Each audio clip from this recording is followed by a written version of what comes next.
Hi, and welcome to Butter Be Kind podcast, where we discuss self-care, self-love, natural cosmetics, natural beauty, and most of all, how to feel good in your own skin. My name is Teja. I'm the founder of Butter Be Kind Natural Cosmetics, and I will be your host. Make sure to become a part of our amazing community by subscribing to this podcast. In that way, you'll be the first one who knows when a new episode drops out. Our community is always open for new suggestions, new questions. Every month, we will be covering a new topic, so make sure to let us know what you want to hear about next. Enjoy the new episode. Hi, and welcome to Butter Be Kind podcast. My name is Teja, and today I'm here with a special guest, Karmen Novak from Flower and Spice. She's a natural skincare formulator, the owner of Flower and Spice, a natural apothecary, and a very successful entrepreneur. She comes from Slovenia, like I do, but she's been living in the Netherlands for several years now. She'll tell us more about that later. Karmen, thank you so much for being here and welcome to our podcast. How are you these days? Well, first, thank you for inviting me. I'm happy to share my story with you. I'm good today. I am really enjoying. I'm in Ljubljana now, where I also have my office and warehouse. So it's not completely the Netherlands. It's a bit combined these days. And I'm really enjoying this transition to fall. And how long have you been in the Netherlands now? Altogether, I think it's 7 years since I moved to the Netherlands. And I would say last year and a half or two. Since I opened an office in Slovenia, I am here more as well. I would say a third of the time I spent in Slovenia. I like the combination. Yeah, I believe that. So how did it all start for you? How did your journey as a formulator, as a skincare researcher begin for you? Well, this was a funny and unplanned journey. When I moved to the Netherlands, I moved because of my partner. He's Dutch. And I was working in a marketing agency. And when I moved there to the Netherlands, it's really hard to work in marketing as such if you don't know the language. So getting a job that I would be a bit interested in or had experience, it was harder. And I was living in a small town away from Amsterdam. So commute would be stressful, let's say. And I didn't want to work in a hectic marketing environment anymore anyway. So at that point, I was thinking what I'm going to do in my life. I was 35 years old. And my partner asked me if I know what I want to do. And I didn't really know. It's really hard at that age when somebody asks you what is your passion. And I just remembered when I was in my 20s that I really liked that natural stores with bath salts and bath bombs and such and candles. I always went to every store that I saw. And I said, okay, maybe I can learn how to do these things because why not? I was feeling quite stressed at that time. I think I was a bit of a burnout. I just didn't feel well. I think I was tired, very tired. And working with essential oils seemed like a fun thing. So I said, okay, I need to learn how to make anything. And I found this Formula Botanica school, which you are also study at. And it turned out when I started to learn how to formulate that we never made any bath salts or bath bombs or anything as simple, but we started with with formulating skincare. And I just started enjoying it. I really enjoyed to get all the ingredients, learning the science part because I really like science in general. So I started to make products and my partner would say that I got possessed because I was just learning all the time. And I first did a diploma and then I went to advanced diploma and then I did a mask certificate. And at some point I decided that I will make more products. And when I created first, actually, it was a Midnight Beauty Serum, which is still my favorite product. I was thinking, okay, maybe I can sell this. I need to do something. So this is how it started. This is how the idea of having a brand started. This is love on first sight, I think. Pretty much, pretty much. And I think it was just because it made me feel better working with this ingredient, just creating things. I was kind of drawn to this well-being lifestyle, which now, as being a busy entrepreneur, changed a bit, but the idea was the right one. But probably it's very exciting, right? Yeah, it's not boring for sure. Yeah, it's fun. It's fun to build a company while you have your own, so you have an idea how it is. And when you started, did you follow all the steps, market research, what products are already on the market, or did you just go for it? You just felt that this is it, I'm going to do it no matter what. I'm asking this because what I hear from other people is like, oh, there's so many natural cosmetics on the market. But what was that drive that you had that made you push through? Well, the thing is that I didn't think so much about what it's on the market. And maybe when I started to learn, it was like 6-7 years ago, it wasn't that crowded.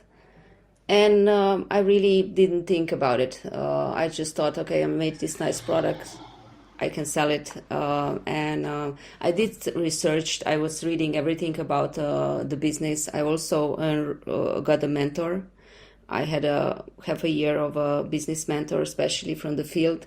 I also got a marketing course for a year, especially for skincare.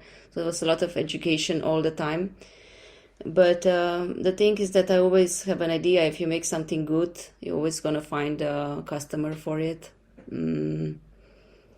So yeah, it was, I would say, I didn't worry so much about it.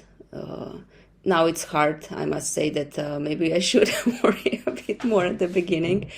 But it turns out to be a great decision that I made. So I'm not sorry about it. But yeah, when you ask me if it's market research is needed, if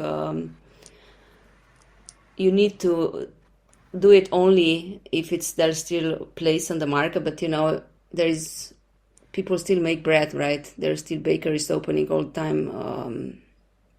You're always going to find your tribe and your crowd. Just depends how big.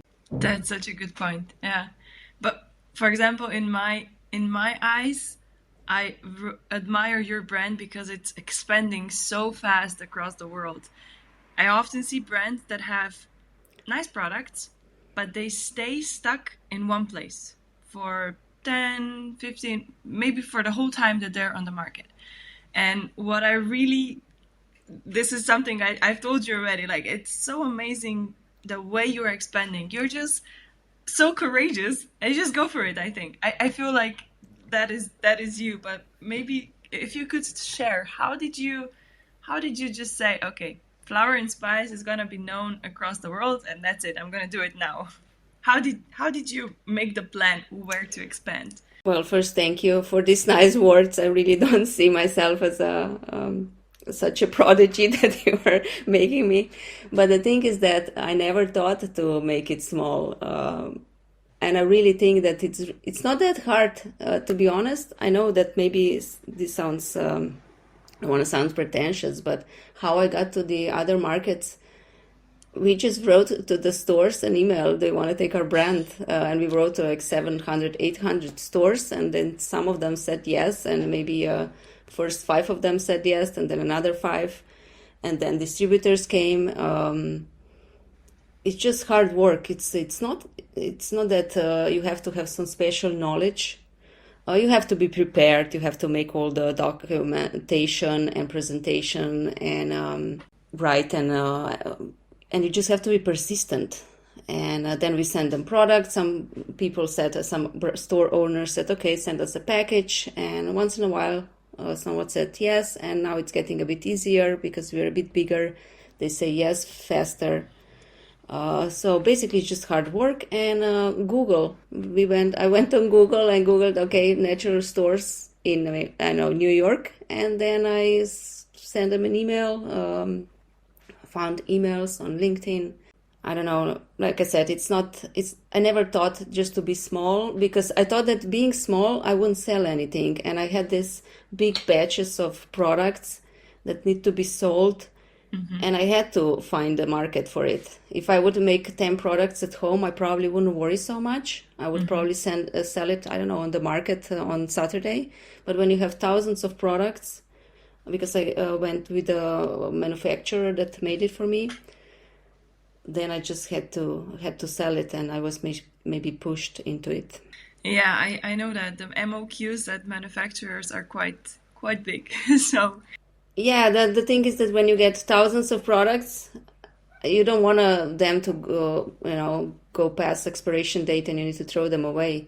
So I push them, for example, in beauty boxes in the beginning, when they take few thousands, because I knew I couldn't sell it in the first year. But yeah, everything was learning on the job. And what I learned so far is that you just have to be persistent. And how do you see well-being, like general well-being, feeling good in your own skin? How do you perceive that? And how do you think that natural cosmetics influences that, if it does? Oh, how do I see well-being? I think well-being, I see that you're content with what you do with your life. I think the inner peace is the well-being, the most important part of well-being, which is probably harder to achieve than we think.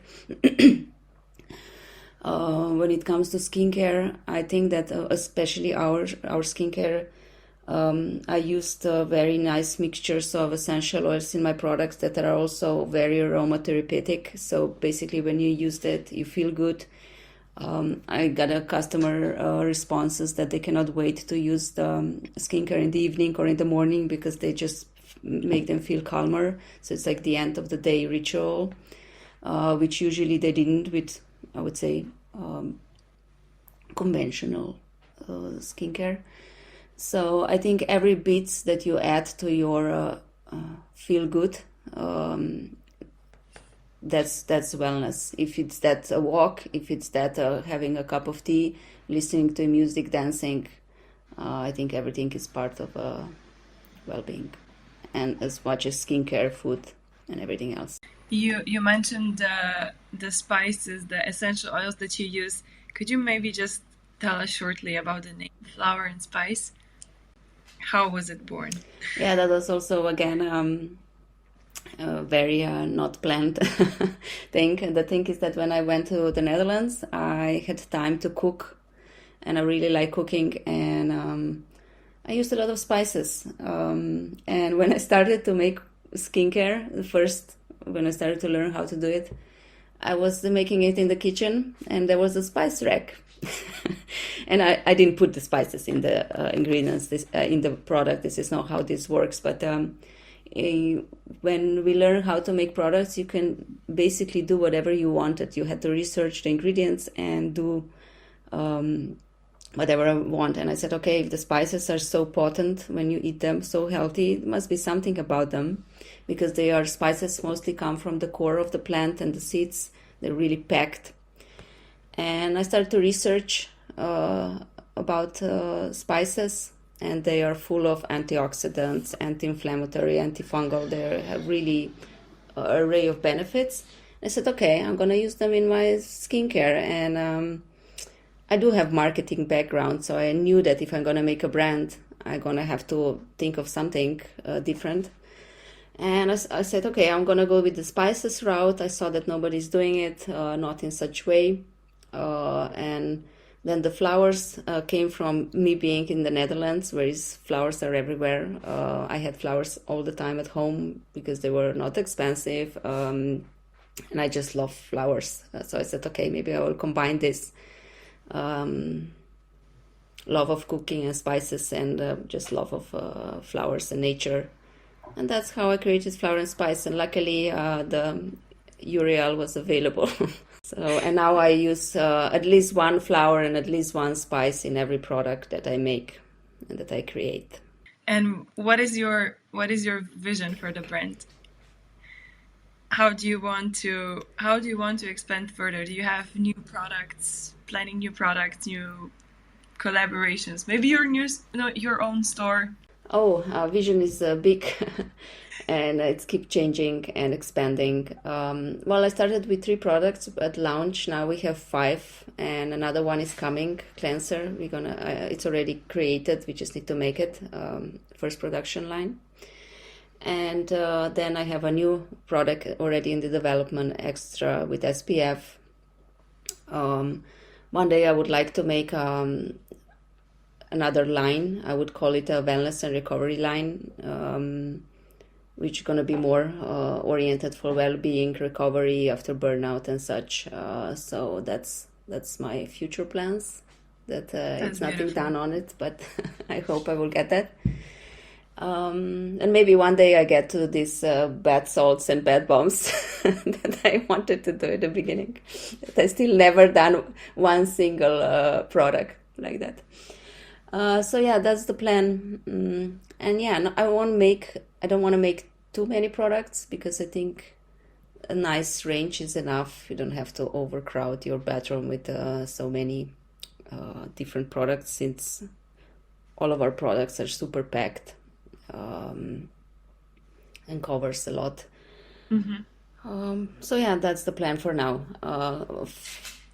Finalize, let's say, a face line and then go probably into the body and mind.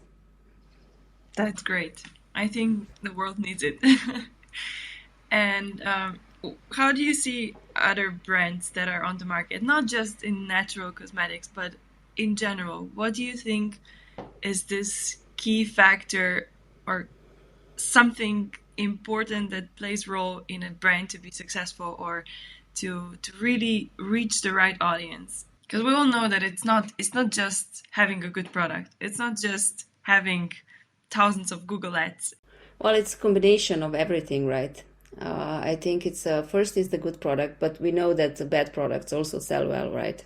Then it's what I think is the good brand, especially in skincare and a consumer product, is that when you get a customer coming back for more because they like it, because it does something for them, it changed their life or whatever, how they feel or their skin. I think it's a good brand where you keep your customer. It's not that they just try it and then go somewhere else. And how to make, I think it's just we try to do not just good skincare but good customer service. We don't skimp on ingredients. We don't cut corners, and I think customers appreciate that. We care about our customer. I am my customer. I treat my customers the way I want to be treated, and I think this is the path to success, as you call it. Sometimes it's I would say you could cut corners, make cheaper products, cheaper ingredients, but I don't think it would go well on the long run. How do you see, like, in our community we talk about sustainability more and more. How do you see that aspect of sustainability in natural cosmetics? Well, I think it's double sword. The more natural, there will be more natural skincare, the more resources will be needed. And when the big, huge brands going all into natural, a lot of plants will need to be planted and then harvested. And I hope that won't affect the sustainable aspect, because you need land, right? We already know that how it is in the world, that they cut trees to plant ingredients for food or products, so that really affects the ozone and such. So I think we're gonna have to be careful. Luckily, I work with a really good manufacturer in Switzerland. They have a certificate for the 100% sustainable company as a company. And how they source the ingredients, they source it from sustainable farmers.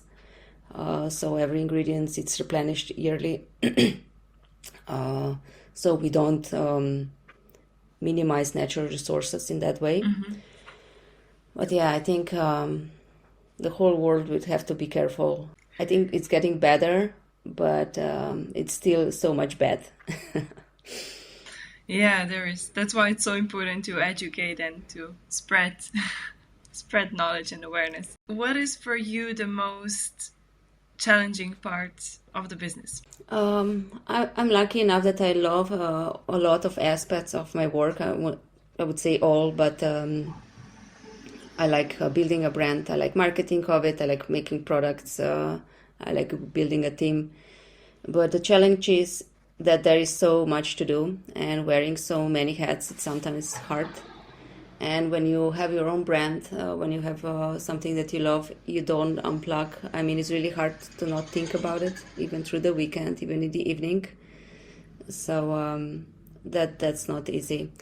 And the competition is fierce. So you always have to be on top. You always have to think about something new, what you're going to do, what you're going to do differently, how you're going to convince this person to buy your product, not someone else's. So yeah, I think it's just a lot of work and a lot of different work that entrepreneur have to do on its own, especially in first years, I guess. Okay. Thank you for sharing all this. We came to the final part, the final 5 questions. You can answer them with one word, with one sentence. You can also say more about it. What is your definition of beauty? Ooh, the ultimate question, huh? Well, my definition of beauty is, that is hard. Well, you can find beauty in everything, right? Not in just on someone's face. I think that beauty is everything that makes you feel happier, better. I really like art, so aesthetic is a really big part of my life.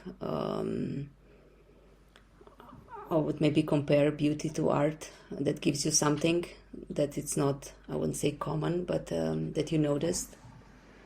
And I think that when it comes to people, the most important is, I think if you feel good inside, you're gonna feel more beautiful, and you're gonna look happier. You're gonna smile and think the happiness is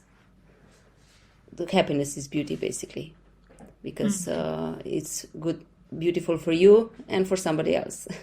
What is your favorite task of the day in a normal entrepreneurial life? Oh, that's another one that it's really hard to answer in the one thing.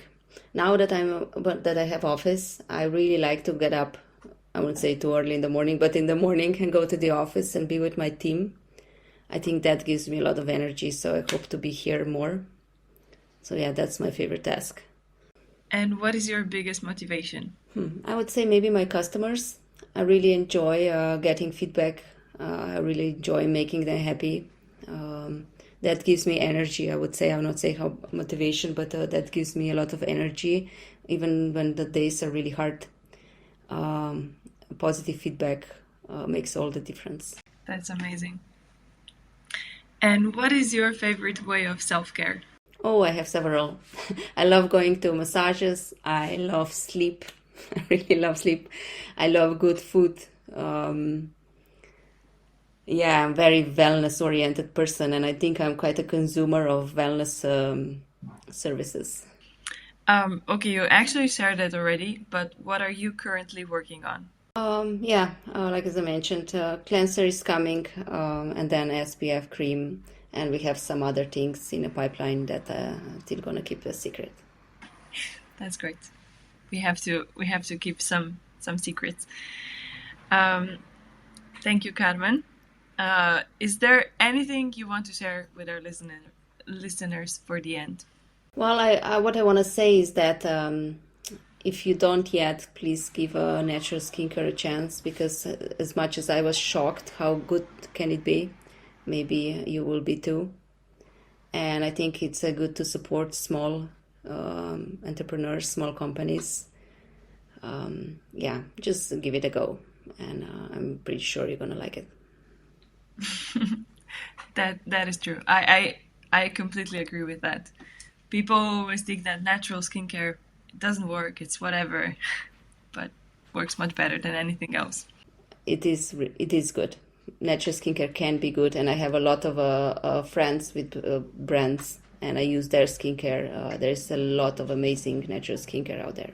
Thank you so much again for being here. Thank you for all your insights about business, natural skincare, beauty, and so much more. Thank you for inviting me. Thank you, and I wish you all the success in your business. You too. Thanks for joining us in this amazing interview. I hope you really enjoyed the episode and you learned something new about entrepreneurship, natural skincare, and why it's important to choose natural products. I have a special surprise for you. You can now comment live on the episodes, whether you like them, whether there's an insight, there's a question, whatever it is that you would like to share or comment, you can do it directly under the episode. If you are listening on Google or Google Podcasts or Apple Podcasts. Stay tuned for the next episode that is coming out in 2 weeks, and I will let you know all about it soon. If you have any questions, anything you would like us to talk about, then let me know in the comments on Instagram. Make sure to follow us and make sure to subscribe to this podcast so that you will be the first one to know when a new episode pops up. Have an amazing, amazing day and enjoy. Bye!